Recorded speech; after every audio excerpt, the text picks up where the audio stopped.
Ladies and gentlemen, we're going to get Wisconsin. started in just a minute. I'll let everyone get going. I just want to tell you all, I just came from the Colonial Theater where we have 500 kids K through 5 watching Pete's Dragon right now, and I seriously could have cried. It's the cutest thing you've ever seen. They're like yelling from the seats. They can't wait to watch it. It's awesome to be able to have them be a part of the film festival. Yeah, it starts at that early age. So I'm very, very excited about this panel personally. Obviously, as someone who I think everyone loves music. I think that's just kind of a given, but our special guests are really phenomenal this year. Here to announce who our guests are and moderate this panel, we're very, very happy to have the man who started the film program at Keene State College, Professor Emeritus Larry Benequist.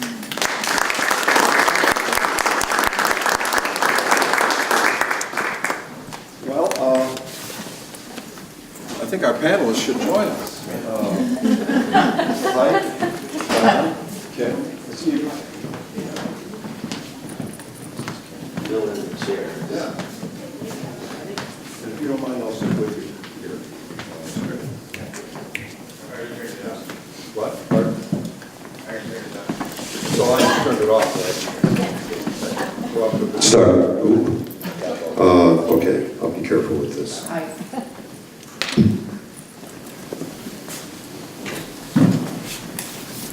Well, I've had a lot of fun the last 2 weeks researching these 4 talented individuals.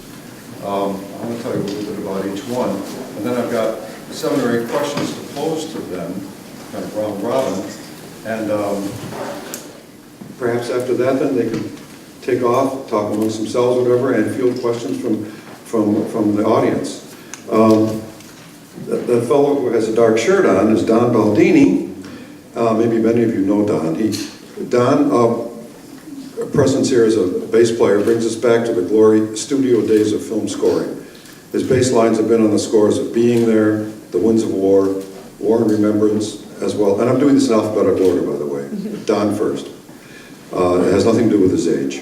It's The Little Mermaid, St. Elsewhere, The Love Boat, Charlie's Angels, MacGyver, Newhart Show, and that's just a few, as well as on The Tonight Show and Doc Sevenson's band with Johnny Carson. He's been part of some of the best jazz and big band groups in history, playing with Frank Sinatra, Peggy Lee, Tony Bennett, and Tony Mancini, to mention a few. Don's recording experiences involved watching the screen, the conductor in front of you who is cueing the musicians to the image. He has recently found himself composing a scoring as well. And he told me he certainly doesn't want to be come across today as a dinosaur. Well, I don't think that's going to happen because his area of performance and musicianship represents the entire underpinning of every musician today, really. Musicians, music editors, what they're doing, started with the studio system, really. He currently teaches music at Keene State College and Dartmouth College, and his students are very fortunate indeed. And I'm proud to be an adjunct professor with you, Don. Anyway.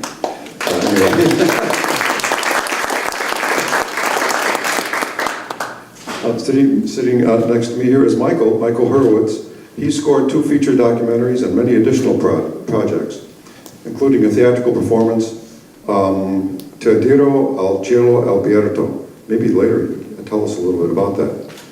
The documentary which I managed to get of his and watch, American Meat. Very good documentary, excellent, on alternatives to the industrialization of the production of meat products in our country.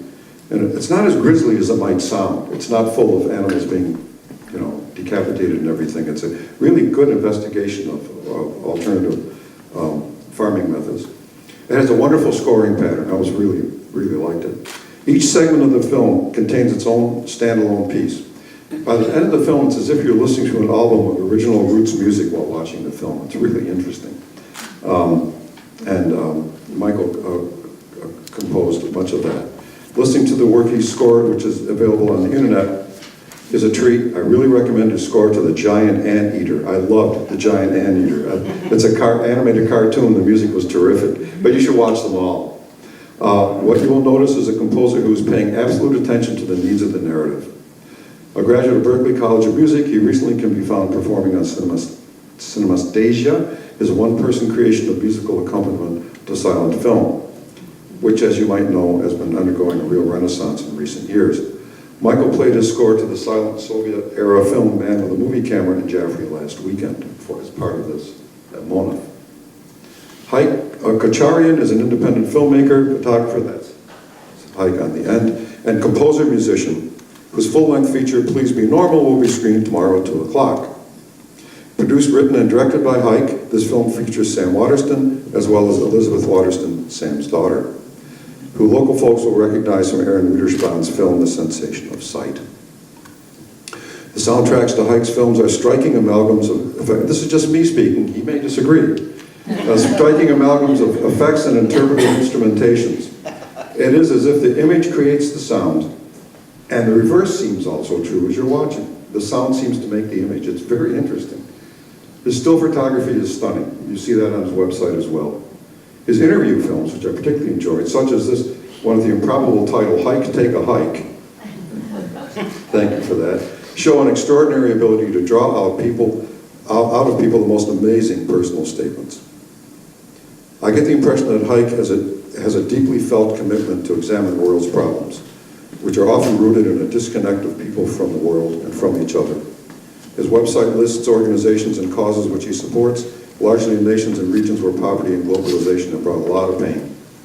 His films, Charlie and Control Z, 2 short films that are on his website, they're very interesting too. They show a Kafkaesque world, but with Kafka, by the end you're just dead, you know. There's no hope, you're an insect or whatever. Not Haik's films, yeah, maybe it'll crush your spirit if you let it, but he seems determined not to let that happen. By the end of both films, it's quite different.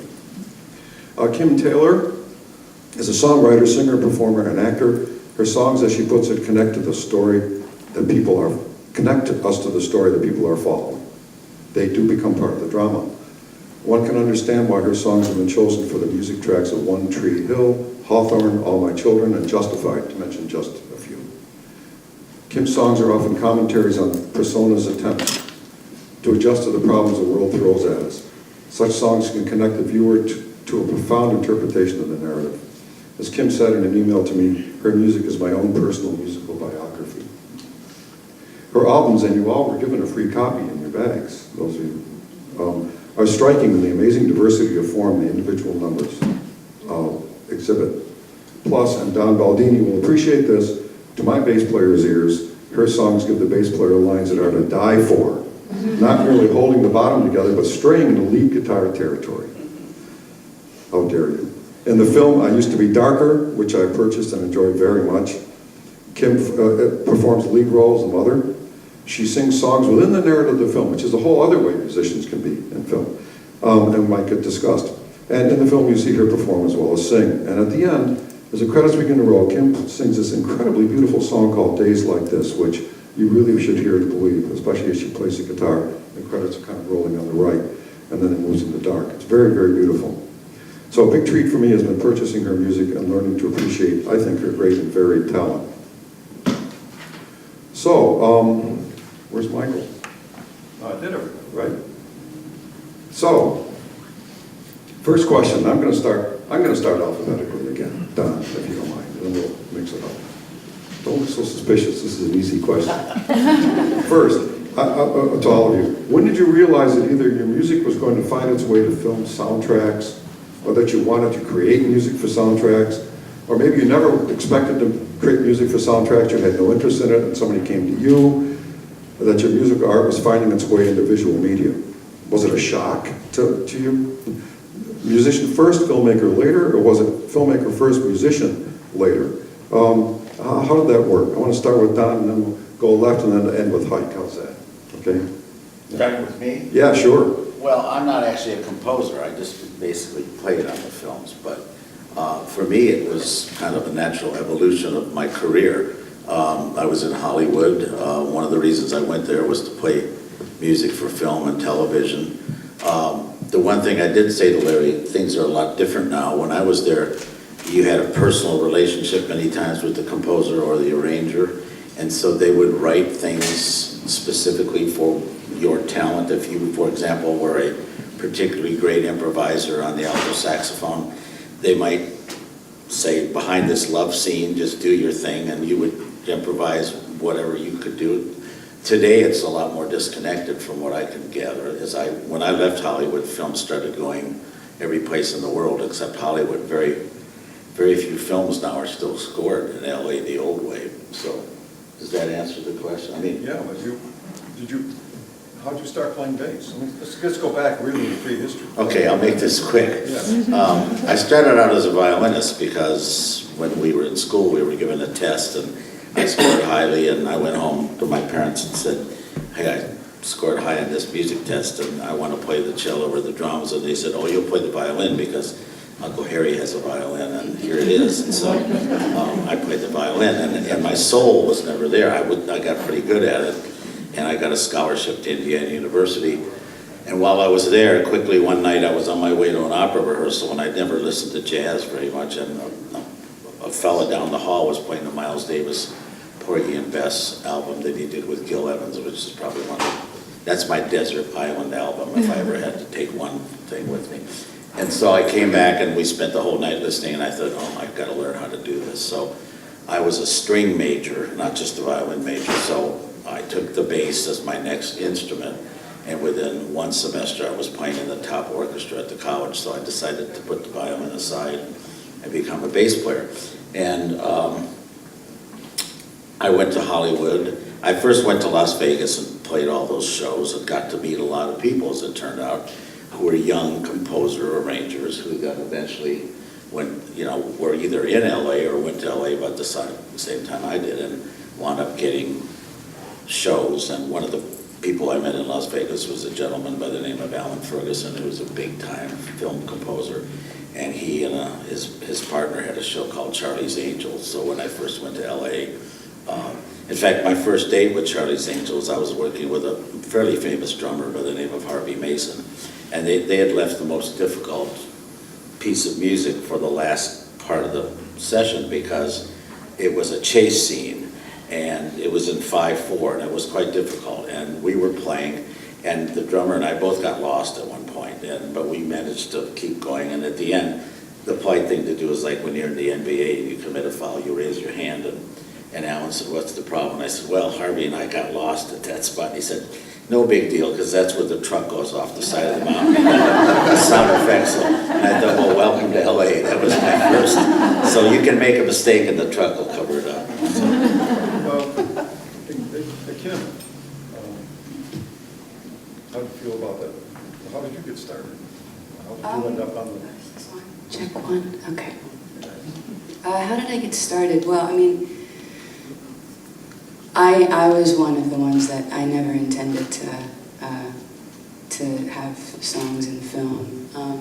It's not that I didn't want that, but I just never thought about it. I was strictly a songwriter, pursuing singing and songwriting and writing in general. And it started, I think, maybe about 6 or 7 years ago. I had a couple placements in a couple different shows, and I thought, oh, well, maybe, but even still, I don't, I've only done one score, and it was just a couple songs. And even with the Darker, I had songs prior to that I incorporated in the film. But I protect myself, I guess. I sort of keep the horse blind, the horse's blinders on. And I just try to write a good song. And I just try to do things that move me personally. And for whatever reason, they tend to work in TV and film. So. People heard them and decided to use them. That's, Yeah. Michael? Yeah, funny, I'd forgotten about this until you asked the question. But when I had grown up playing the piano, and when I was about 13, I decided I didn't enjoy the structure of piano lessons and reading, and threw my piano books at my mom and said, I'm never going to touch the piano again. Well, not exactly, but that's sort of how, it makes a good story. And right around that same time, a family friend of ours, a composer from Toronto by the name of John Welsman, who's done a ton of stuff in Canada and also around the world, he invited me to come and see a scoring session of his. And there was, it was the old style scoring session where there's an orchestra and there was a conductor and there was a big screen, and I remember walking into the control room, and it was complete and total magic. And that was, I think, the moment that I thought to myself, I have to do this. So I think ever since then, it's been sort of a journey, a roundabout journey, but it's been a journey to be able to do that and to write music that moves you emotionally and tells a story. When you went to Berklee College of Music, it was to score, but not necessarily make films. You ended up making films as well.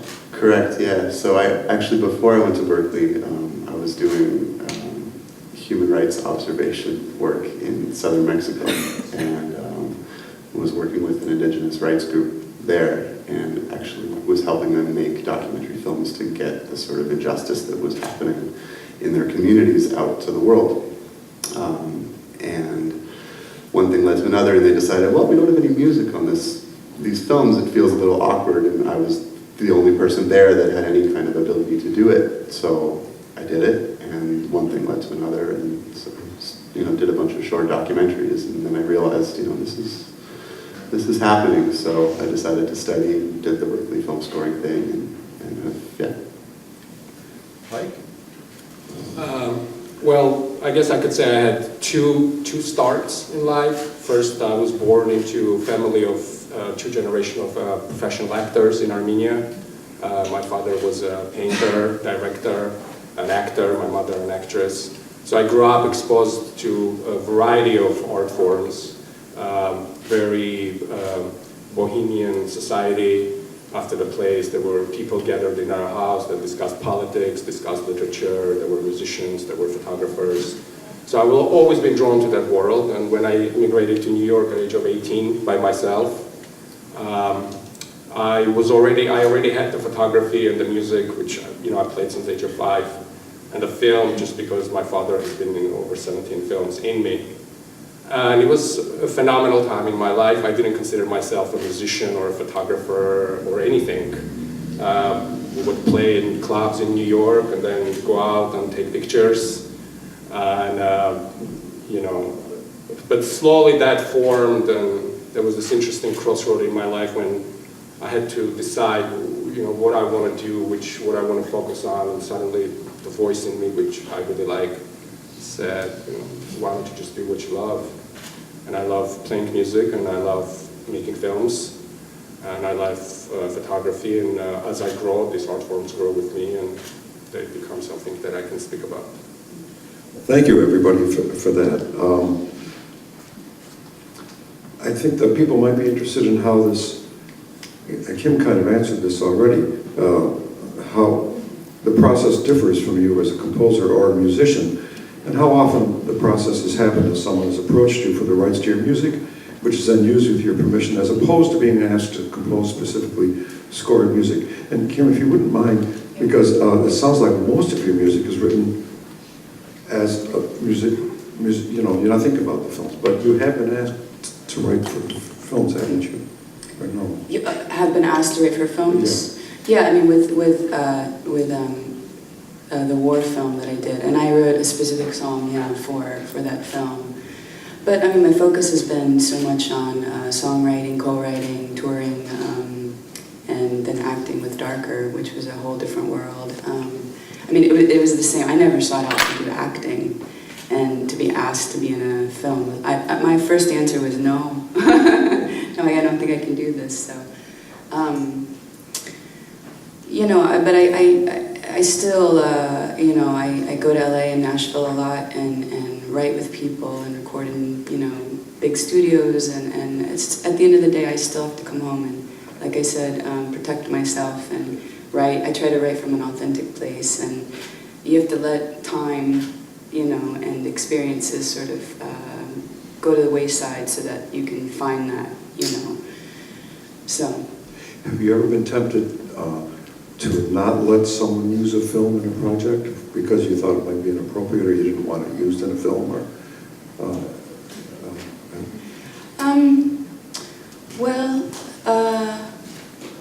appropriate, like porn or something? No, like you, no. It would depend on the money. Exactly. We'll get to the ethical issues later, but, you know, I guess the answer is no. These have been honorable requests, and they made sense to you. And, Yeah. And I feel like, you know, I'm also, I love the underdog, and because I'm an underdog, and you know, I own everything. I don't have a publisher. I'm my own publishing house, and I'm sort of pulling myself up with the help of my team, and so I also like to be involved with projects that there is no money, because yeah, I like to help and support and help in those steps, those early steps too. So. I think you have that in common with other members of the panel as well. So, Don, how about you? How would the process? Because now you've composed a score, right? I did one film. It was there's a gentleman in Brattleboro named Michel Moïse. He did an experimental film where it was called The Runner. It was about a 20-minute film about a guy jogging, and some kind of not so nice characters come along in a van. There's 2 girls and 3 or 4 guys, and they start harassing him, and he gives them the finger, and then he runs into the woods, and they chase him, and eventually they shoot him. And he shot it from the perspective of the runner, from somebody driving by. And I think there were either 9, or there might have even been 12 different television sets, and every set had a different perspective. So you got to see the story. You know, one was the woods looking at the story, one was, anyway, you get the idea. And he wanted the music to be African drumming, that's all he wanted behind it. And so he gave me a bunch of tracks that were typical, archival, folky, the kinds of things we have here in the library. And I had to write them down in a way that musicians could play them, and it was really complicated, and I had never done anything like that. It was fascinating. I'm personal friends with a lot of film composers, and I used to see how they worked, so I at least kind of had an idea, but I didn't have the digital gadgetry that most people have now. I just did it I just listened to things dozens and dozens and dozens of times and figured it out and wrote it down so we could go in the studio and play it. But that's been other than the fact that once in a while in the studio there would be some kind of a thing, and somebody would say, pick up your bass and play something. So, we would do that. That was the sort of a world that probably doesn't exist much anymore. But You mentioned that in some shows, I think it was St. Elsewhere, they'll turn to the man and say, give an interpretive direction to the sound here to make it more, I don't know, menacing or, I mentioned this to Larry. When he was talking about, I am the dinosaur because it's a lot different now, but St. Elsewhere was a show that, even though it was a television show, was done. All the people involved in that show went on to superstardom. Not only the act, Denzel was just another kid, Denzel Washington, and Alfre Woodard, and the producers, and one of the people that produced the show was Grant Tinker's son, and it was done with Mary Tyler Moore's studio, and so a lot of the people on that went on to a bunch of shows that I can't remember, but they all went on to, everybody on St. Elsewhere went on to a big career. Anyway, to do shows like that, you had to be a certain type of musician. I was telling Larry, one of the shows we walked in, and Edward Harriman, who's an actor that most of you probably know, was cast as the priest who founded the hospital. St. Eligius was the hospital, and it was because it was on the wrong side of the tracks in Boston. It was now a neighborhood that was depressed, and so they called it St. Elsewhere. In other words, if you worked at that hospital, you were working someplace that nobody knew existed. And anyway, the scene was Edward Harriman walking down the hall of the hospital when it was first opened, and he was a Louis Armstrong fan. Now, I don't know how it worked into the scene. They had speakers. I don't think back in the 20s or 30s when this was set up, they did, but he was listening to Louis Armstrong doing Honeysuckle Rose. And so we walked in that morning, and one of the things we had to do was imitate that recording because they didn't want to pay the royalties to the whoever owns that recording. So the trumpet player had to ring a cornet, and we did it all acoustic. They used an old microphone, And when I saw the show, I thought, oh, they went back and used the Louis recording because it sounded so authentic. They said, no, that's you guys. So you had to be, but in another show, I said to Larry, Ed Begley Jr. was on the way to his wedding dinner, and here he is about to get married, and he gets on the tee, and just before he does, this beautiful redhead pulls up in a convertible and kind of flirts with him, and now he has these second thoughts about, and he keeps seeing her. There's about a 12-minute sequence when he's on his way to this dinner, and he keeps running into her, and she keeps flirting with him, including in the last scene he gets on the bus, or gets on the tee, I don't know. Anyway, they're there together, and he sees her, they're both hanging on, to the handrail, and she takes this thing out of her hair, kind of does one of these, and the whole time, I told her there was no dialogue, it was just music, and we were told to imitate the thing that played behind Mrs. Robinson and the Graduate, that cuckoo choo kind of Simon and Garfunkel stuff. So if we didn't know what that was like, we would have been dead in the water because there was no music. They just said, here's a couple of chord changes, imitate that sound of the Mrs. Robinson. So you had to know what you were doing. You weren't just a musician coming off the street. You had to have some savvy because you couldn't do film. They expected more of you. Today it's a whole different situation. I mean, it's a completely different scene. That's great. Hey, how about the process for you, how you could differ from a composer or a musician? Because you've done both and you've directed, so, and the next question after this, there it is. We'll deal more with how these groups get together, but so how do you shift back and forth yourself? How does it work for you between composing something that you're going to play? Have you had other musicians work with you? Yes, absolutely. The truth is that everything originates from the same source. Each one of these art forms is a very specific language, if you will, that allows it to express yourself in a certain way that perhaps other art forms are limited to. I'm sure everybody on this panel agree what music can do. The type of language music provides is really impossible to duplicate in any other form. In my opinion, it's the sort of shortest, most unfiltered form of expression towards God, if I may. But film is much more complex. Obviously, it involves a lot of people, it involves a lot of work. The photography is purely a visual art form, even though it has a music in it and has a poetry. But to me personally, it all originates from a desire to express myself by this inexplicable force that has been driving me to this point.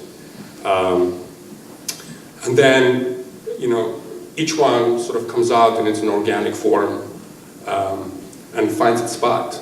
And if it's music, it can happen on a bus, it can happen in a shower, suddenly sort of it's in you, it comes out, and all you have to do is just pick up a guitar and write it down.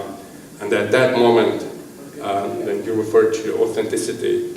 The authenticity is the essential point of it. And at that moment, that authentic expression that happens, it happens in form of music.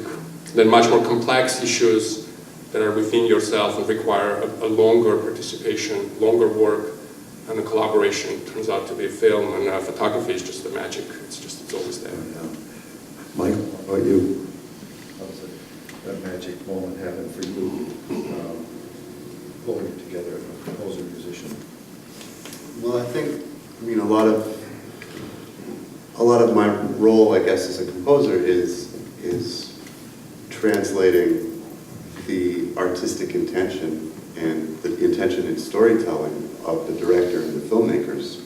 And I'm essentially taking direction from that filmmaker. So I really have to understand the film. And I don't think of myself as a musician providing music for the film. I think of myself as a translator, and I think of myself as a filmmaker as well. Because I think that when for somebody doing a score and composing a score really from nothing, if you're married to your music, then it can be really difficult because your interpretation of what the composer gives you in terms of emotional language that needs to be on this particular part of the movie, you could interpret it musically completely different from what the composer's actually hearing in his or her head.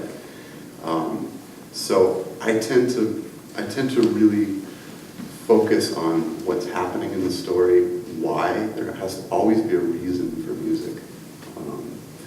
You know, sometimes the reason is to cover things up, but ideally the reason is because there's, you know, some kind of emotion that, you know, as a composer you want to convey, as a filmmaker you want to convey, or there's some kind of decision or change in the actual plot.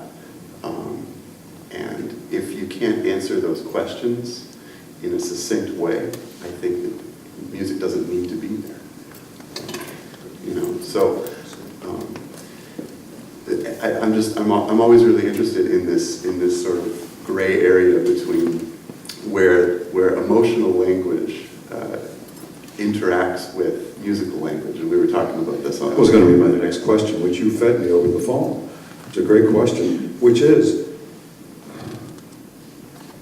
all four of you must have had to deal with this. I know, John, you and I have dealt with this. You have an idea, or the writer comes with an idea, the producer, the director comes to the table of musicians, composers, and so forth, and there's an area that you have to share. You have to find a language to talk about things that really are very different in some ways. And I wonder how you all have handled that. Maybe we start with Pike and come down. Like, how do you explain to, or how have you had it explained to you from a writer or a producer or even an actor? Well, what do you mean? What music here?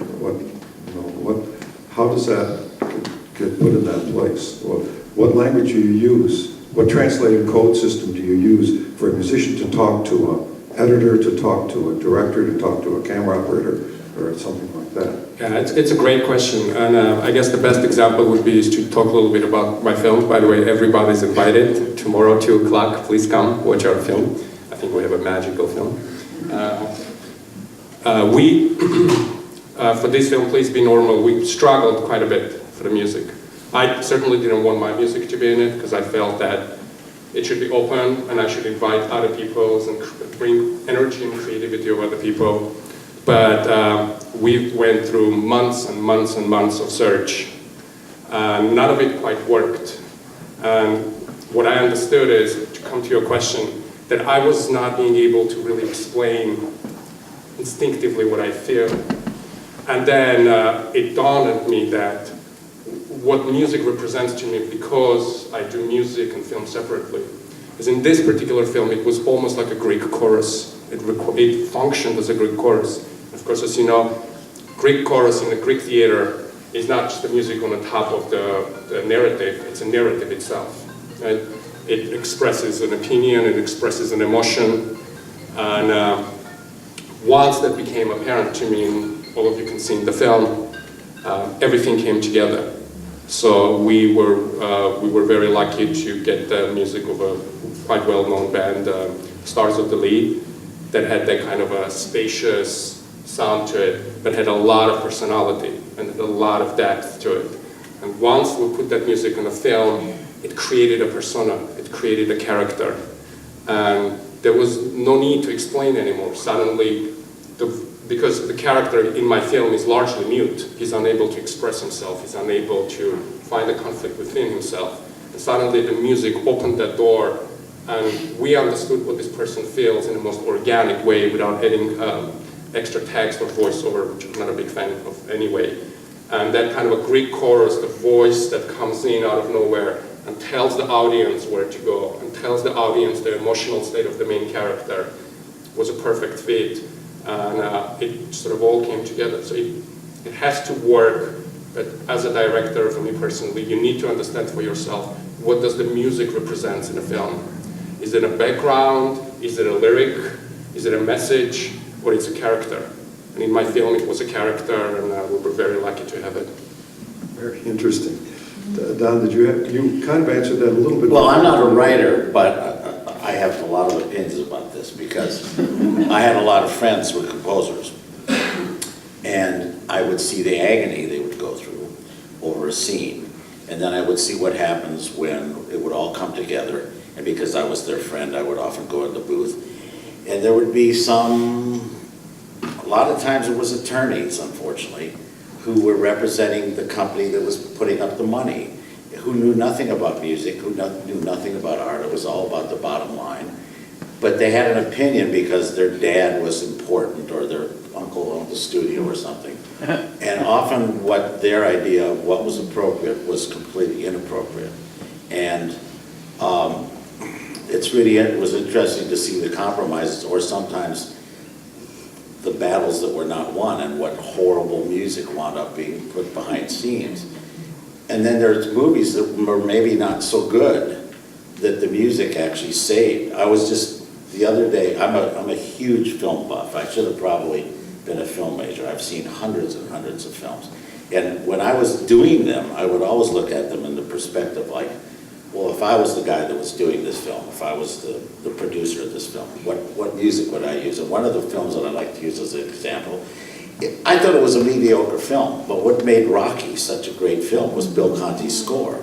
Dum ba da dum ba da dum ba da dum. When you run up the steps of the City Hall in Philadelphia, you've got that music behind you, you can do anything, which is what he did. There's a perfect example of, to me, a very not so good film being elevated to stardom, because and Sylvester Stallone rode along that wave. If that theme had been stupid, I don't think he ever would have gotten a Rocky II. So there's that perspective. But unfortunately, one of my great joys, and Larry knows this, was working with Johnny Mandel on a film called Being There. Being There turned out to be kind of a cult. It was probably Peter Sellers, one of his best films. Melvin Douglas it was about a guy who's kind of a George Bush. I should have said that probably. It's about a guy who's kind of out of his element, that gets put in a situation where every word he says gets interpreted. And the film it's a short story played by Jerzy Kosinski. It was made into this wonderful film, and it's a classic. That music was so sensitively done, Johnny Mandel. And yet, when I saw the film, a lot of it was cut out because somebody decided it wasn't appropriate. So there's that element too. So anyway, Yeah. There's that aspect. You've got the dollars and cents aspect. Larry and I talked about this. The music budget is usually the last budget that gets approved. The music is usually done at the very end. I have a friend. Before I moved to Hollywood, I didn't even know there were separate composers for the trailers, because the trailers always come out months before the movie. Now, if you're a John Williams or somebody like that, the music, they will put your music in the trailer. But I have a friend named John Beal who writes preview music, and his music is totally different than what the film is going to be. And it's because they need something. But, the end product, the music is the last thing to get approved. And there's always considerations, most of the time, that have nothing to do with the artistic integrity of the film. And I've seen people who've made the film just tear their hair out because what's behind that scene is not what they would have intended. And yet there's other movies that are saved by the score. But when you look at a movie like The Godfather, and you realize that Nino Rota, one of the greatest film composers of all time, who worked with Fellini, who, if you listen to him, because of Larry, we have a collector's edition of of some of the Fellini stuff.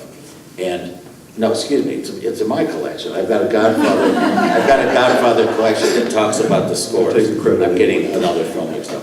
But Nino Rota talks about all the different themes he used in some of those scenes in the hospital and stuff. And the music in that film is so perfect. I've seen The Godfather probably 20 times, and yet when those immigrants come and they see the Statue of Liberty and you hear that music, my hair stands up every time, because my father came to this country and had that same experience. And the music in that scene is so perfect. It's just like Jaws. I played on Jaws too, talking about the theme. The shark is da, da, da, da, da. Every time you hear that in the film, again, no, those films weren't great films. If you look at Jaws now and you see that mechanical shark, it looks corny. But the point, but when I saw that film, a friend of mine who was a singer rented a theater, we all went in, but they had been showing it since like early morning. We went around at midnight. It smelled like a gymnasium because of all the perspiration that people exuded through all the anxiety in that film. And yet we look at it now, it looks corny, but that music makes that film. There's a story of when a theater in the Midwest, when Bambi was shown, after a month, they had to change the seats from the urine stains from little kids when mommy gets killed. And tear all the seats off. So, anyway, I just thought I'd throw that in there. So sad. Yes. Well, I think Don also just described the music industry. So in terms of, it's not always about, the well-written song or it's often about, well, for the music industry I've learned, because I've done a lot of co-writing, and it's often about whose song gets on is like, somebody's friend within the industry. A lot of friend favors done. It's hard to break into that world sometimes. I worked on some songs in New York for Epic Records. I was trying to write for a new Avril Lavigne song, and when they call for writers, they basically, have hundreds of writers submit songs, and I had a specific song. For the most part, in what I've done, I get to call the shots. So people have to do what I say. But it's the indie world, and that's been my experience thus far, getting to be the producer on my own projects or whatever. But I have been in a number of experiences where I've gone in with a song and they like it, but they don't like. They want a chorus or a better hook. And I've had to rewrite the song with the help of an entire A&R team. And, for 2 days, I'm holed up at my house, and I won't let my husband talk to me, just trying to figure out and submitting it back and forth and trying to get it right for them. And I've had a few of those experiences, and it can be frustrating. It can also be exhilarating if you feel like you nail it. It's like I almost don't view that as what I do personally. I separate it from, the satisfaction I get from writing my own songs, trying to meet someone else's needs. And I do that as a singer too, singing tracks I've done a lot of backgrounds and singing tracks to pitch a song for a bigger artist, a more mainstream artist, and a lot in the pop world. Yeah. Yeah, I see. So you've had to modify some projects to tailor them a little bit.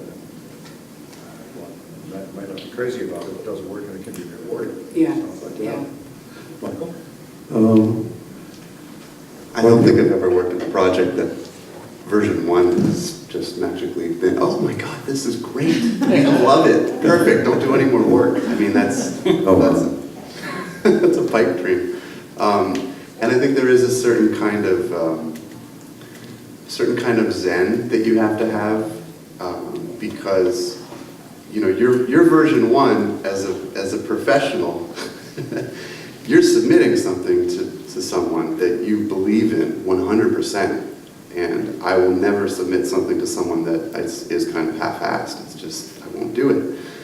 And it's kind of like you've responded to their film, you've responded to their commentary, their direction, their suggestions, and you are completely laying yourself out to be critiqued. And the exact process that everyone's describing, there's always feedback, and that feedback might not be, hey, that bass drum, when she says to him, I love you, doesn't work. Can you take that bass drum out? It's not specific. But there's often feedback from the lawyer, like he was saying too. Oh yeah, and I completely agree that there's all of these business interests, and they're trying to have a return on their investment. So I can even though I'm not a major investor in films, I can understand at the same time from their perspective that it's incredibly risky to put a ton of money into a film, and you're basically writing a check and sort of just hoping that your money comes back. So from their perspective, from the A&R as well, I think that it's, they're trying to use their business minds to come up with a formula that they're going to get a return on their investment, which, okay, yeah, artistic and business don't really meet all the time successfully. And as a composer, it's like, yeah, you have someone who's trying to sell something, and they say, oh, maybe we're going to go with a gypsy band here instead of the full orchestra. And you're like, I just worked for 3 months on a full orchestral score. And like that, it's one person's decision, and it's gone. And the Zen part of it is for you to look them in the eye and say, yeah, okay, I can do that. Yeah, I'll go home and, yeah, give me a day. Really? And I think that, I'm sure a lot of the composers that you know have had so many experiences, and I've talked to composers and seen a lot of interviews and stuff, and that seems to be across the board. It doesn't matter if it's from the older studio system, or if it's from the sort of newer school where people will sit with a bunch of technology and do mock-ups and then submit and then have musicians play after. It just happens, and I think that the more that you can understand, okay, what I'm giving you is my interpretation, and if you're not liking it, if you're not feeling it as a filmmaker, then my job isn't done yet as a composer. My job is only done when you sign off. And you're signing off. I mean, it's like what you're talking about. You, as a even though you're a musician, even though you have that language, as a filmmaker, you have to learn about what it actually is that you want. Yeah, what character does it could be this very cruel. It could be very cruel. Absolutely. It's very. It is true that film, to some degree, is a cruel environment.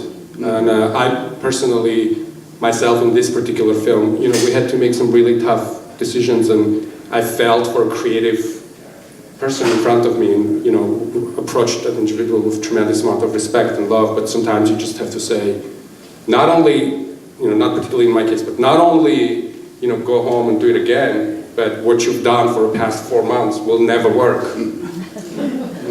That's, it's not that it happened to me, but it's tough, and I wish I had an answer, but there isn't one. There isn't one, and sometimes as a composer, you only know when you're sitting there in the screen test room and you have a bunch of people and you hear the score in the presence of other people, and you realize, oh, this is all wrong.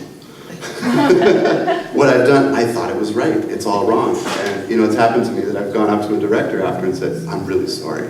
I'll do it again. Well, it's funny you say it because, again, I'm not a composer, but this was a film that Larry's responsible for. In Amarcord, Nino Rota, and there's a whole little separate DVD about the music. And Nino Rota, who had written music for most of Fellini's film, he's brilliant. If you don't know his work, he's like the definitive composer. Ennio Morricone is great too, but he's much more commercial. Nino Rota is like fantastic. They spent an entire day with Nino Rota at the piano playing, and Fellini didn't like anything. So they got frustrated, they're going to go out and get something to eat. And as Fellini's leaving the room, Rota goes, da da da da dee, da da da dee, da da. And Fellini turned around and said, that's it. That's the theme. And this was something that was just, and that was it. If you watch that film, that theme is through the entire film, and it's fantastic, and it's perfect. So there's all that kind of stuff too. And along with what you're saying, yeah, I worked on some big feature films, and there's all kinds of considerations that have, these are people that are artistic. They're making art, they're making films for the love of making film, the artistic. But there's always that person that's there looking, gee, they want a hit song out of the movie. Even there isn't one there, anybody that's watched the Academy Awards the last few years knows what trouble the film industry is in when it comes to music. For the last several years, there hasn't been one song that's pulled from any of those films, as far as I'm concerned, worth, none of them compares to Moon River or some of that stuff. This last year, all the scores that they played behind everything were from years past. There wasn't one score from one movie that I noticed of a current film that was being played at the Academy Awards. That should tell you something about what's happened with some of the music. So there's that aspect of it too, where they've got an agenda. You know, we want the cast album, or we want the MeWe album to sell a lot of records, or we want to pull a hit, or we don't want to pull a hit. So and when you're the composer, you're faced with all that stuff. You can't just go, I think you have a much more pure world, some of you, because when you're dealing with, like, you know, the MCAs and all those Touchstone and all these companies, you ever notice that a film, there's like all these logos that come out, it's no longer Paramount or MGM, it's like, you know, it's Paramount Studios, and then there's like 18 names that come after that of people you never heard of. And you're like, who are all these people? Distributors and this and that and the other. It's gotten so complicated. There's so much money coming from so many different places that you don't even know who's writing the checks anymore. And when you're involved in it, there's all these parameters that most of us don't even think of. You know, you're just a guy who wants to sit down and write a nice tune that goes to the movie, but it's changed. Yeah, music industry is the same way. Go ahead, Kim. You might want to. Yeah, no, I mean, like my experiences with working for Epic a little bit, it's the same way. There's so many people involved with the decision, and you can work really hard on a song, you know, and everybody can just love it, you know, and then, you know, it just slips away, and, you know, you spend at least a couple days peeling yourself off the floor, you know. But yeah, I mean, it's tough, and I think part of that is that at the end of the day, you have to constantly remind yourself of why you do it. And like for me, I only do it because I enjoy the process of writing a song. I'm sure Don only did it because he enjoys that feeling of having that bass in his hands and writing it. And I think if you can't bring yourself back to that place, then you should do something different, because it's the only salvation you have is that pure love, you know. The reason why you started it, so. Nicely put. Don, did you play bass on Under the Sea? I believe The Little Mermaid. Yeah. Yeah, I did. Okay, well, you deserve a medal for that one. Yes, That's a I great did. song. Yes, I played it. That's paid off like a slot machine. Okay. Well, because they made a game out of it. They're buying it at Disney World. Yeah. I mean, it's funny, but, you know, oftentimes what we liked as musicians weren't successful. I mean, it's almost sometimes the kiss of death if the music's too good, you know. Yeah. It's Well, really I can interesting. recognize You know, some of the old films, I watch a lot of old films, there's too much music. There's music all the time. And then in the newer films, like, I'm going to pick on Jay-Z, because I don't think just because we're trying to get kids to buy stuff, it's necessarily who we're supposed to market. I got just completely crazy when I went to see the new version of The Great Gatsby, because I thought the music was atrocious. I didn't think the music fit the period. I told Larry, they used the Rhapsody of Blue in one scene. It's 2 years before the Rhapsody of Blue was written. But they're not even trying to be. One of the things I liked about Boardwalk Empire was because the music fits the period. All the music in that film, you could talk about it in a jazz history class. It's all authentic, except for the theme, which makes no sense either. But yeah, that kind of thing too. Well, Baz Luhrmann is known for anachronistic placement of music in his films. He'll just, you know, like Moulin Rouge is using, you know, Hard, Kiss and all that. Something happened in the 19th century. But Kim, you were going to jump in and say something. Oh, I was just going to say I had an experience, it reminded me of an experience I had once at Epic. Epic had blocked out all of these studios in New York, and I had gone in to record a song for this Avril Lavigne record, and the bass player that I chose is his name is Jimmy Zhivago, and he is like, he's a session player in New York. He's been there for 50 years, and he used to play with a band called Ola Bell, and very rootsy, organic music, and I brought him in to do the bass on this really intense pop song, and the engineer kept having to say, "Oh, it's too organic, you need to play like a pop bass player." And it was really hard for him to do that, you know, so he had to, and I was once told in Nashville I needed to dumb down my songs because, you know, they liked them, but for Nashville they needed to be dumbed down, so. Your songs, I think, are very complex, and the forms are so different in each song. I just,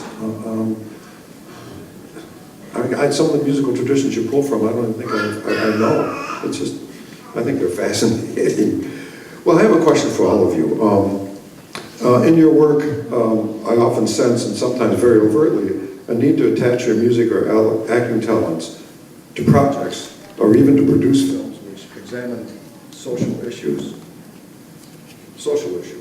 By that I mean you're scoring films or writing music which examines a problem in the social fabric or world which has gotten your attention. It could be divorce, poverty, the dispossessed, the disenfranchised, Mexican farmers, transgendered folks, homeless, or even a problem out of control industrialization, or a world in which love and connections need a lot of attention, hence songs about these problems. I know I'm not quite sure, Don, you probably feel put on the spot. I don't know why this is going in and out. Yeah, it could be.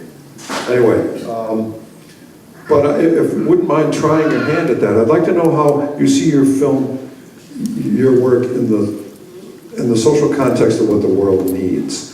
I mean, I get this feeling there's 4 people who are not selfish at all, is what I'm trying to say, with your talents. Could we start with you, Heike, and then work our way down? Because I know on your website you list some organizations you're very devoted to. And, you know, how do you see your work in the larger world of... You told the microphone up higher. I think you can. Higher? You like your hand on the Like, microphone. move your hand up higher. Just I hold think it you in the might middle. be getting it. I'm switching the background. See if that works. Thank you. Technology, right. Heike, get me out of this. Go ahead. With pleasure. To me, and this might sound overly idealistic or perhaps even naive, but an artist, especially if you reach a certain point where your voice is being heard to some degree or is being recognized, that comes with a responsibility. I think that being an artist is not much different than being an elected official, for instance, because people have voted for you in many ways. They believed in you, and they trust you. And I think that gives you a certain platform, that gives you a certain responsibility. And if you are lucky enough to be involved with mediums that have the ability to tell a story, I can bring an example of photography because most of my charitable work is done through photography. Photography is an incredible tool to bring up issues. First of all, it doesn't require much, you just need yourself and your camera. And second, an image can tell a tremendous amount of story. I've worked in Ethiopia with women and children affected with AIDS. I've worked in Nepal with a Buddhist monk that comes from a lineage of Tibetan lineage that is under threat because of China. I've worked in Kenya, I've worked in Rwanda, I've worked in Burundi, it's a long list, for people who have gone through genocide, and you and I have spoken about. And as an Armenian, of course, we perpetually have the pain of a genocide because, as you know, in 1915, 1.5 million Armenians have been slaughtered, and to this day have not been recognized by Turkey or United States, for that matter of fact. And we are approaching 100-year anniversary. So the social content of my work is incredibly important to me because through my talent, I'm able to bring up these issues and share with people. You said the album When You're Stuck in a Desert. If there's a person that I would like to stuck in a desert, perhaps it would be John Lennon or someone like that. A person who can really speak up to issues. And I'm a big believer of that, Imagine is a great song, and I do imagine that. Yeah, I see. Don, how do you feel about this? Well, I'm in a little different place because I didn't actually write the music, but I was often in situations where, for example, the movie War and Remembrance was really very specific and very explicit about scenes that were very disturbing, having to do with the Holocaust. I mean, it was part of Herman Wouk's epic about the winds of war and remember. But War and Remembrance specifically dealt with a lot of scenes of Nazi atrocities. And then we would have to go to lunch. And then we'd come back, and the scenes were so wrenching. And, you know, you'd be in a sound stage from 8 until noon, and then from 1 until 5, and you'd be seeing these scenes, and I won't even describe them, but the whole time you're aware that the music just has to be perfect. You can't do anything that takes away from the drama of that kind of action on the film. And you're always aware as a player, like what agony the composer must have gone through and what kind of soul searching to not overdo the music, to not underplay it either, because I think, you know, I think that theme, for example, in Schindler's List is perfect because it really evokes that feeling. But they also used a theme from Mahler, which Mahler, of course, gone through, I don't know if he was persecuted by the Nazis, but he went through a lot of that himself. But so you have to be very careful when you're doing very, very wrenching, dramatic scenes. The music is not inappropriate. And I don't know that that always happens in big productions. I think, again, some of the films that are out there in the theaters, I'm not sure that's always the last consideration, but I would say, you know, the more you have control over that, the better, because sometimes I had to play things that I went home thinking, oh, that was inappropriate for that scene. Or there just was music where there should have been silence. I mean, silence is much more powerful than music, sometimes. Totally agree with that. Well, for me, writing the records I've done, my parents, I'm an only kid born and raised in Florida, and my parents had a really nasty divorce when I was 18, and to some extent, I'm writing about that with every song. You know, I can feel those emotions with sort of everything I do. I'm more capable of holding them, you know, and not, like the Dalai Lama once said, being able to sort of hold it without it dragging you down, learning to live with it, and also learning to live with, which I'm sure a lot of creative people are. I tend to be very sensitive to stuff. I sometimes have to avoid films because I just can't. Like, I couldn't watch Hotel Rwanda. I may be able to in a few years, but when it came out, I just couldn't watch it. And in general, I tend to, I'm actually more drawn to that, the struggle of people, and that comes out in my music. I've worked with inner city kids and kids whose parents were both in jail, and I'm also a huge dog lover, and animals have taught me, my dogs, I have 4 rescues, and they have taught me a lot, and I've had to put dogs down, and with an incredibly painful process, you know, to say goodbye to a 15-year-old friend. And I think that's taught me a lot about life, and it's influenced my music a lot as well. So, Michael, somebody's gesturing me to out in the hall. Could you answer that question? I'll be right back in, too. Yeah. So you won't miss me at all. Now we can talk about anything. We do that anyway. Social change is a really big word to me. It's almost a word and a concept that's overused, and it almost holds a risk of losing its meaning, I think, because of that. But one thing I do know is that in everything that I do, I want to move people. And I think that music has an amazing ability to move people from the inside out.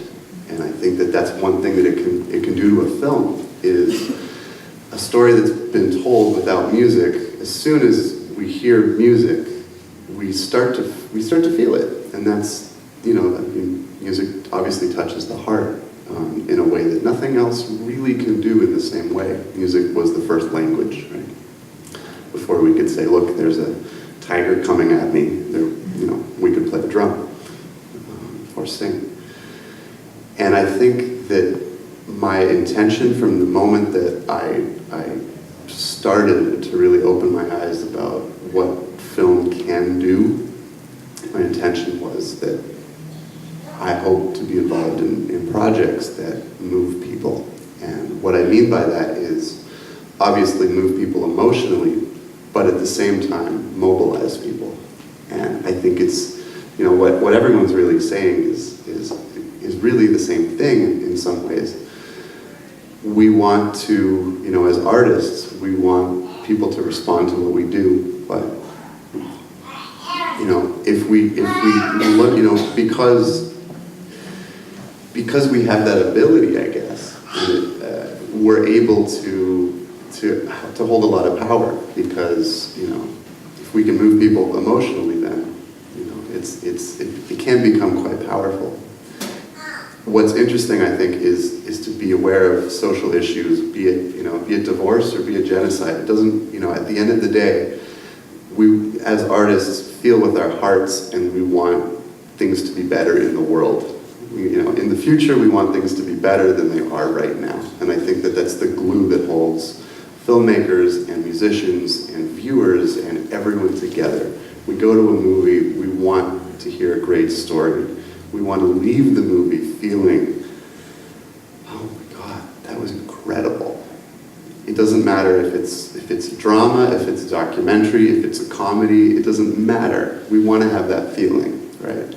And more than, you know, maybe it's idealistic on my behalf too, but more than a movie should just illuminate a social issue, my ideal is that a movie should illuminate a social issue and force you to want to act on it, to want to go out, and the next day you wake up in the morning, it sits with you, and you want to make a change in your life or reach out a hand to someone that you didn't know about before, and you didn't know about their struggles before. And because of a film, now you do. You know, I think that that's an incredibly powerful thing, and I think that that's, you know, film holds that power in this particular moment that all of us are alive. You know, it wasn't like that 200 years ago. It would be the storyteller, right? So that's my roundabout answer. You know, I'm not going to even ask my final question. I want the audience to have a chance to ask the four of you anything. So I think what we'll do is just turn it over to anybody? Yes. Irina. I wanted to stress the after effects of music in a movie. You have seen a movie and the visionary is a little harder to pull up. But if you hear a tune or you can sing a tune, the theme is right there. And the music actually helps to pull up the visionary. So that is an aspect of music that only music can fulfill. I think everybody here has addressed that to a degree. Most specific was Don with Jaws in that example, and Rocky, but I think I detected in, the ending of I Used to Be Dark. My God, I mean, the whole film comes together, all these threads come together, and you're holding that guitar and singing that song. It makes so much sense. You know, that kind of thing, yeah. Other questions? Yes? Yes, I have a question for Mr. Baldini, because you just have so much experience, more than anybody, I think, on the panel. From what I sort of learned being with Michael and also hearing you today, it's so much of what you do, the final product, it depends on collaboration with all these different, right, the director and people who are writing the movie, and they have the ideas about music and the actors and everybody. So, did it happen in the past that you worked on a project where everything sort of magically just, Yes. the teamwork was Yes. so fantastic, that energy, and what is the project? Yeah, I'd say, I'm going to go back to being there. That was a magical experience. The movie, I read the story. I had read the story. I was a huge fan of Peter Sellers. I had never seen him do a part that was like that. It was, I guess you could call it a comedy, but it's really a stretch. The music, I thought was perfect. The film itself. But, you know, the funny thing is, I've mentioned it to friends who I think are pretty astute, and they go, oh, that was really boring. There wasn't much going on. So, you know, it's very funny with different things move different people. But getting back a little bit, well, so I don't know if that answers that question. I mean, there certainly were times on television movies sometimes where with having a shorter time span, I think things get condensed. I thought the music for St. Elsewhere was always very sensitive. It's funny because two different people, the theme song was written by one person and the music for the show was written by another person.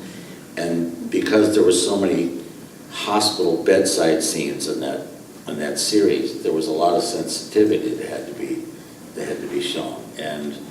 And that was a particularly successful show, which I don't think it's been in reruns. I bought on sale someplace a couple of those episodes, but I thought as a television show that was really well done, and the music was most of the time appropriate. But just to make a quick comment on what Irene said, yeah, as a kid who grew up with movies, and I'd like to ask my fellow panelists what their opinion is of how things have changed, because when I was a kid, you went into a dark room and there was a huge screen and the speakers were big and you heard da-dee-da-da, and Tara, you saw Tara in the background, or you saw some film and the music and the film was all just this magical world. Now, I see with my students here at the college, I talk about film in my jazz history class and they look at me with blanks. I mean, they haven't gone to see anything. They watch it all on their computer. They watch it on their iPhone. They don't go in, and I know it's a completely different experience to watch. I mean, yes, I think technology is wonderful, but you know what? It's not always better. I went to see La Boheme last week at the Colonial Theater, and it was great. It's not like being at the Met. I'm sorry, it's not the same. Watching something on my iPhone is not the same. I look at a Frank Sinatra track that I'm playing on, and I'm going, oh, that's really cool, but it was a lot better at the Budokan in Japan with 60,000 people there experiencing that. This is what I think we've taken away from our lives today. I'm going to make a political statement here. I think we've over-technologically done everything. And, there's an industry making billions of dollars and pointing us in a direction, and we're lemmings, and we're all running after this technology. But when you have kids in the classroom, we've made these young people into unexperienced. They don't love the thrill of the experience. It's all about the final thing, but the journey is not part of what they enjoy. And to me, that magic of going to a theater with a big screen and the popcorn and all that, you can't replace that. If I may just ask you one more question, Yeah. because now when you mention technology and you are somebody who has collaborated and played with so many different people, do you find it in a way more difficult for musicians today to find such Absolutely. work? Because Absolutely, because the people I work with a lot of them came here to escape persecution in Europe. That old film colony where, the analogy of the Met. It's wonderful to be able to go to the Colonial and see La Boheme. I mean, it's wonderful. And of course, the camera work, you can see Mimi's face like this close when she's dying. But I'm not sure you were supposed to.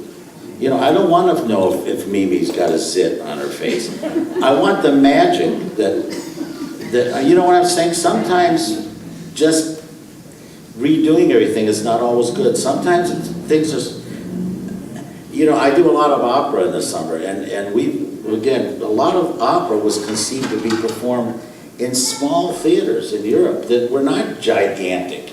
And so, I don't know, I think we have to be careful. And I don't think just everything is new is better than something that happened before. I think there's room for everything. But I think I in a way feel sorry for these younger people because they're doing film in an industry that's completely different. I mean, people today, I have friends, oh yeah, Netflix, I watch it on my computer. Well, why don't you go to a theater and experience a film the way it was intended to be seen on a big screen with big sound and, big faces. Anyway.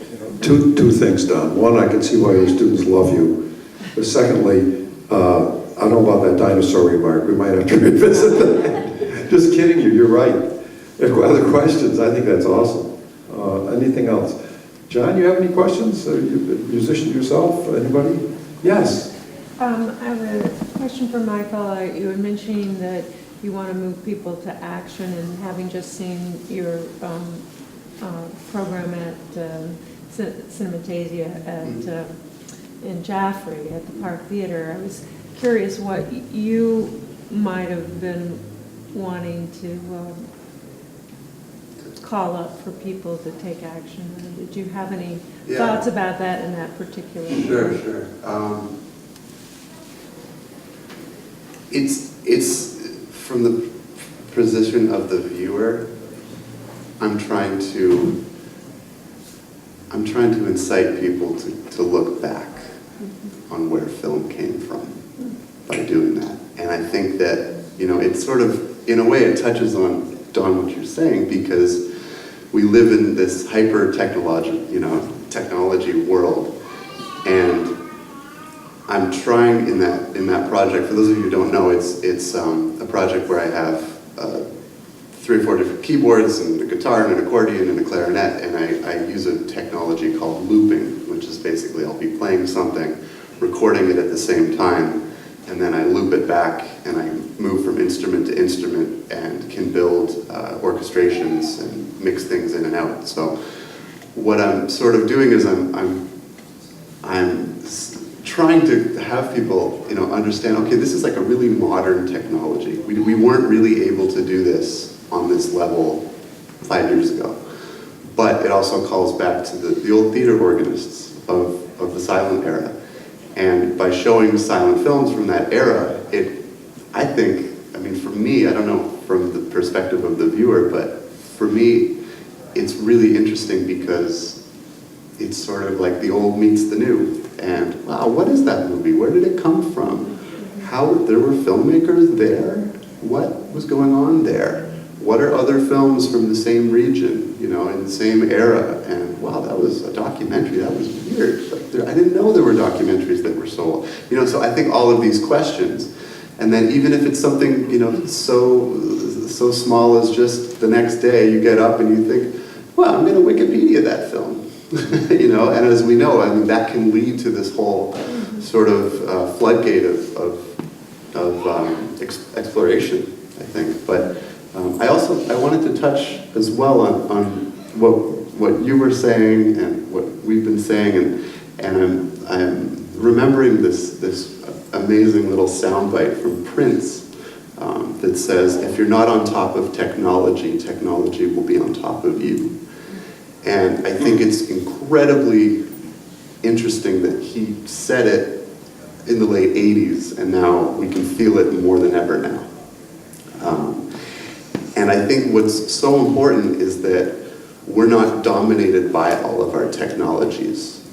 So we understand where filmmaking came from before Final Cut and Avid, and we understand the process of cutting an edit, and that's your commitment. We understand that, we understand how a scoring session used to work, and I try to be really aware of that in how I write. I try to think, okay, is this the kind of film that requires that understanding? And using the technology to allow me to do that. Is I think really important. And at the same time, we have to understand now, I think, that the language of music in movies has changed. Like, we were talking about themes a lot.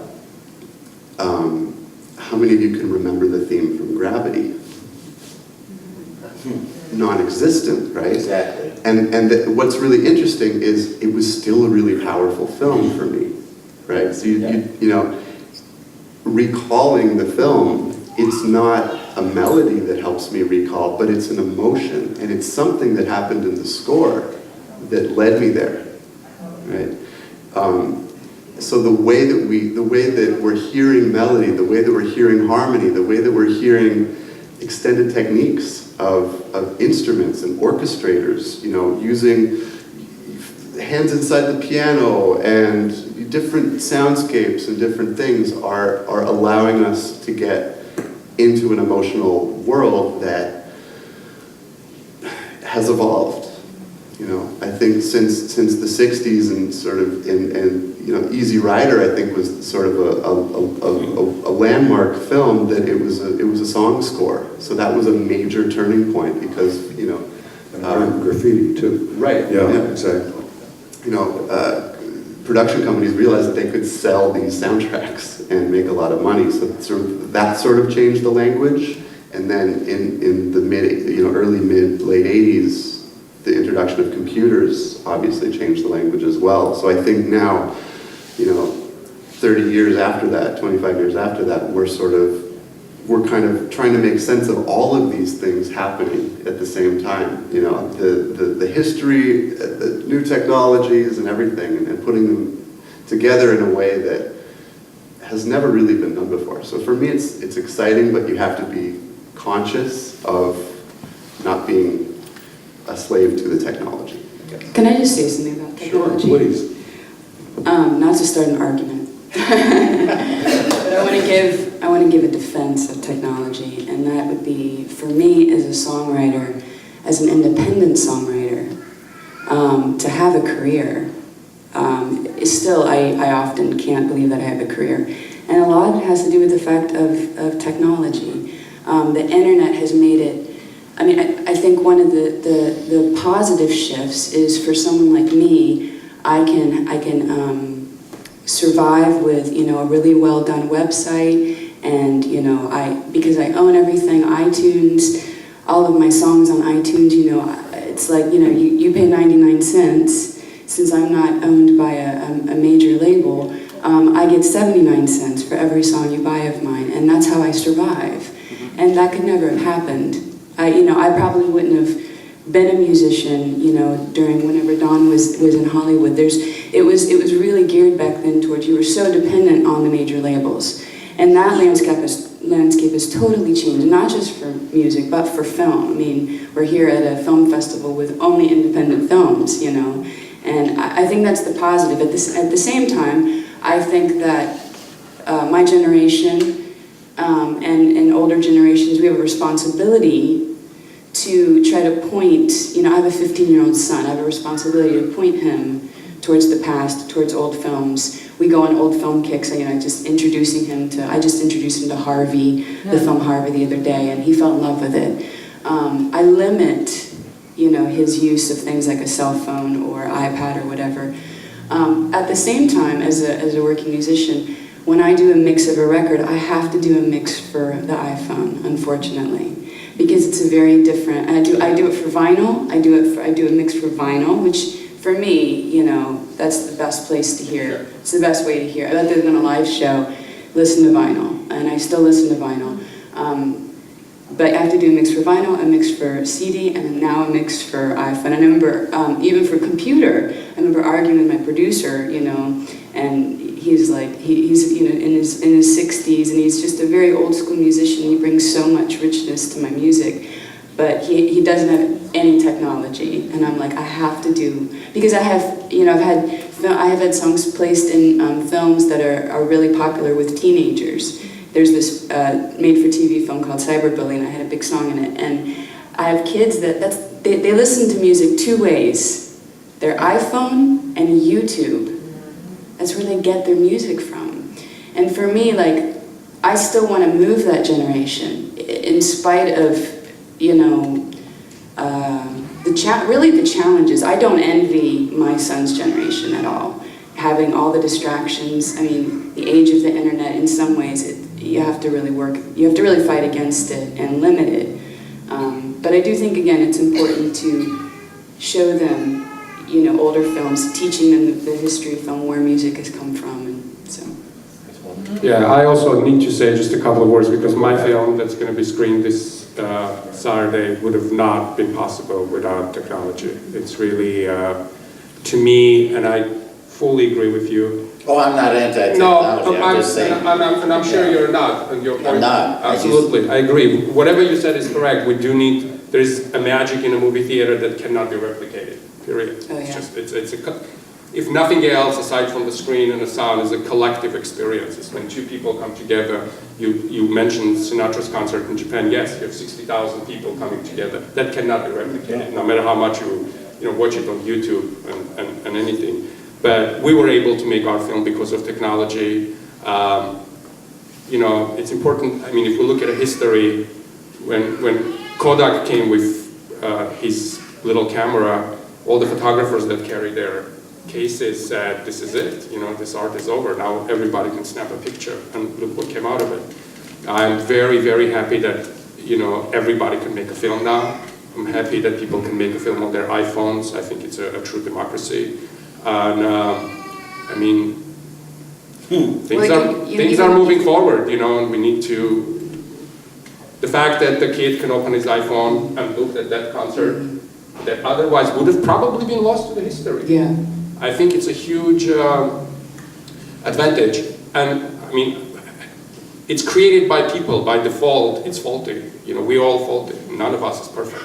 So if we create something, it comes with its share of problems that we need to figure it out, and we need to think of it. But and I fully agree with what everybody else said, but I can speak from my film, and it's totally would have not been possible without modern technology. I was going to say funding too. I mean, I used to be Darko was funded by Kickstarter, and I had a record. The record that's in the bags, Loves the Dog, was funded by Kickstarter, and for me to be able to do that, and not have to go into massive debt or worry, or feel like I'm never going to be able to achieve it because I don't have a label behind me. And labels, for the music, labels don't give tour support anymore.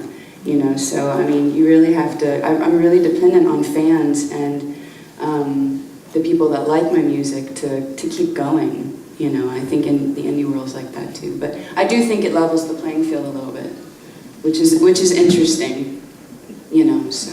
Well, since I started this off. Yeah, it's not your fault. And I totally understand, because I have many friends who, if it wasn't for technology, today you can get heard, you can have a business, you can have an entire career off of just what you can generate on the internet, and that's fantastic. But all I'm saying is, it doesn't mean that everything else that's come before has to just be thrown aside. I would love to own a Ferrari, but that doesn't mean that if I take a walk, I'm not going to notice things and hear things and smell things that I wouldn't notice in my Ferrari. I can drive 150 miles an hour on my Ferrari and get the thrill of that. But when I walk through my neighborhood, my uncle used to say, before you buy a house, take a walk through the neighborhood. You smell what somebody's having for dinner, you hear their cat, you hear their dog, you hear their kids cry. That's all I'm saying. In my classroom, if it's not on the internet, it doesn't exist as far as my students are concerned. I bring in vinyl, and they look at it and they go, what is that? I had people once ask me if it was a calendar. Because this album is not available. The studio or whoever owns this, Capitol or Columbia, didn't think there was enough market for this album, but guess what?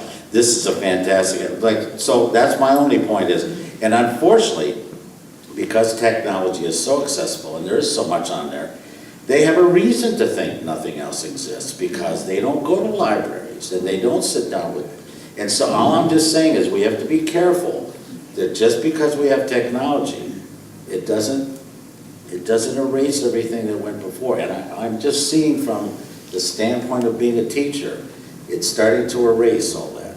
Who are we going to, when we study Abraham Lincoln's letters to something or Haydn's letters to something, who are we going to study these days with it's all emails? Are we going to preserve those emails? No, we're not. So there's... I think there's a backlash, actually. I think there's a little bit of a backlash. I think there's a little bit of backlash.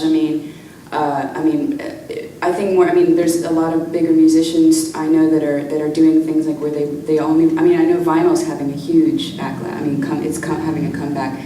Musicians that will only release the record. I know Elvis Costello a few years ago had his record out only on vinyl, and you couldn't buy CD. But there was a download card within the vinyl that would give it to you digitally, and so, again, I think it's back to it's our responsibility, it's your responsibility to teach them, expose them, because you're right. If we don't, I mean, I have vinyl, a record from 2 records ago that was printed on vinyl, and I've had people come up to me and say, "Is that a calendar?" And I'm like, "Yeah, it's naked pictures of me." Right? No, it's not a calendar, it's a record.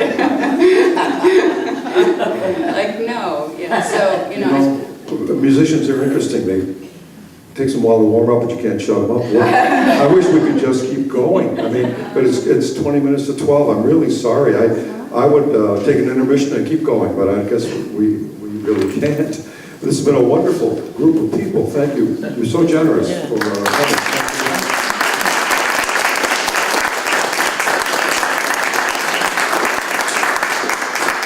And all their work is available, even Don's, on the internet. I just want to first of all say thank you to Larry for an excellent job. And thank you to our guests. Please be sure to check out Please Be Normal, Hike's Film on Saturday at 2 o'clock. 2 o'clock. 2 o'clock. 2 o'clock. We'll confirm that in a moment. And Kim Taylor is actually performing today at 3 p.m. at the Music Cafe, which is at Scores.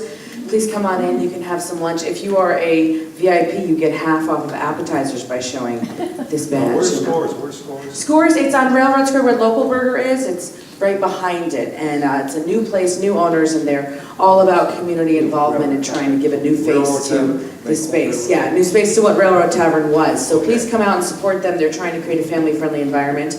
And they have a great listening room. They're the only venue in Keene right now that has a solely venue room. Everywhere else that you can listen to live music right now, since we closed our venue, is a coffee shop or a restaurant where music is the background. But they're the only place where music is the sole place to go. So please come out and check it. There's music all day from noon till 4. It's free and open to the public. If you've got friends who want to come be a part of the film festival but maybe aren't going to do the pass thing, this is a great way to involve them. And hopefully Kim will perform the amazing song, as Larry mentioned, Days Like This, which is truly a phenomenal piece. And for Don and Mike, they'll be around throughout the film festival if you want to pick their brains. Thank you again so much.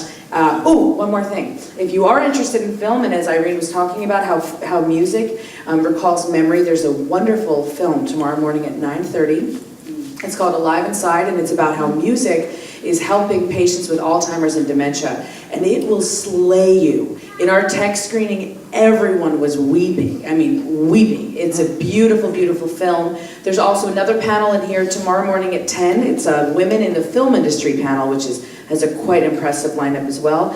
If you know anyone else who wants to go to the panels, help direct them to know where Centennial Hall is. I think that people might, it's a new venue for us. Tell them it's well worth getting up early for, no matter how little sleep you might have had last night. So thank you again, and we'll see you throughout the festival.